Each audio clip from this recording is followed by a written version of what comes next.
Now, I feel like this next one is going to eat up a good portion of the show.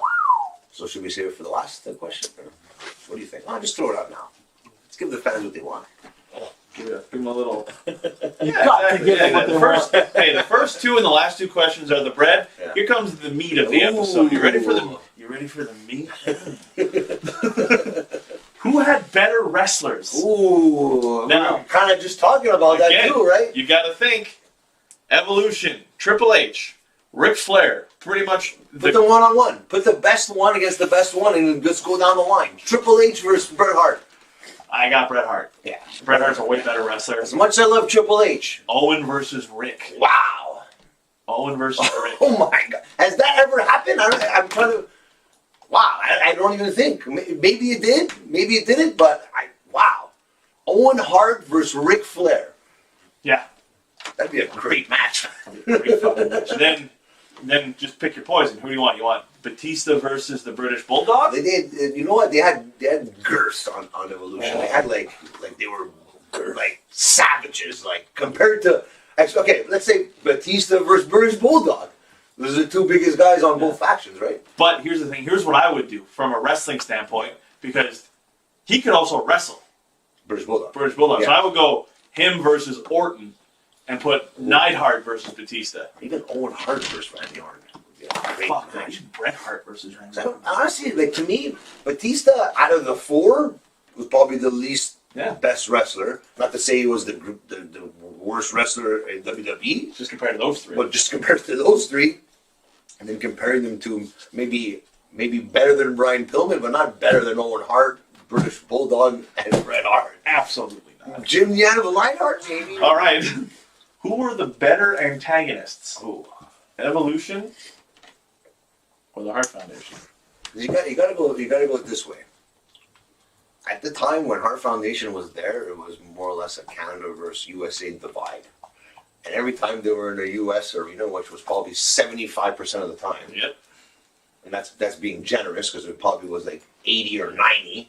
They would go probably maybe once or twice. It was Monday Night Raw. There was no SmackDown. No, there was no SmackDown yet. So 4 shows a month. You're telling me that I really doubt there was one a month in Canada. At that. So let's say in a span of 3 months, maybe it was one. They had a lot of house shows too. But house shows, if it doesn't happen on TV, it doesn't exist, right? So that's what the Vince McMahon says. It is what it is. Anyways, that was the weirdest thing though, because they get booed like pedophiles in the States, yeah, and then they go to Canada and they be heroes. Yeah, exactly. So you'd be sounding like you're like, okay, they're gonna be in Canada soon. They're gonna be in Canada. Yes, they're gonna be there. So shout out to Montreal for booing Austin in Prime Austin because he was in Canada. Okay, let's go with this. Let's go this way.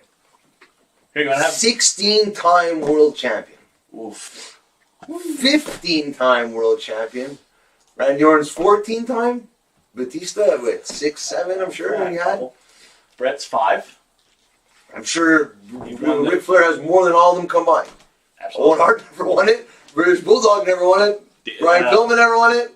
And Jim Neidhart never won it. Bret Hart's the only one who won it. Yep. But again, does that mean that they are the better wrestlers? Because it's like Vince McMahon said, it's not you that wins the title. I am the one who makes you win the title. I mean, John Cena has 16 titles, and he's not the best wrestler. There you go. So Bret Hart, though. To me, wrestling wise, I have to go with the Hart Foundation. You got Owen Hart. You got British Bulldog.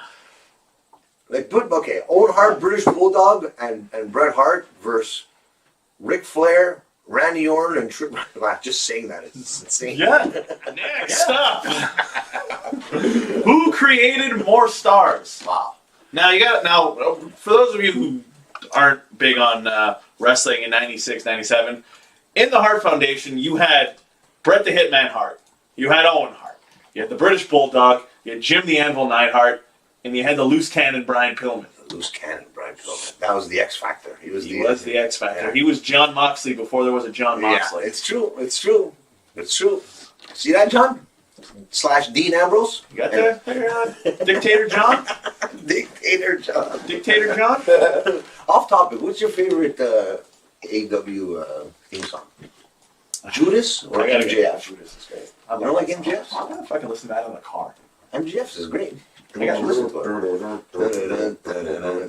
Yeah, it's good. I like the Best Friends too. Or the way it starts, which is how Bruno wakes up in the morning to the MGF song. I'm better than you, and you know it.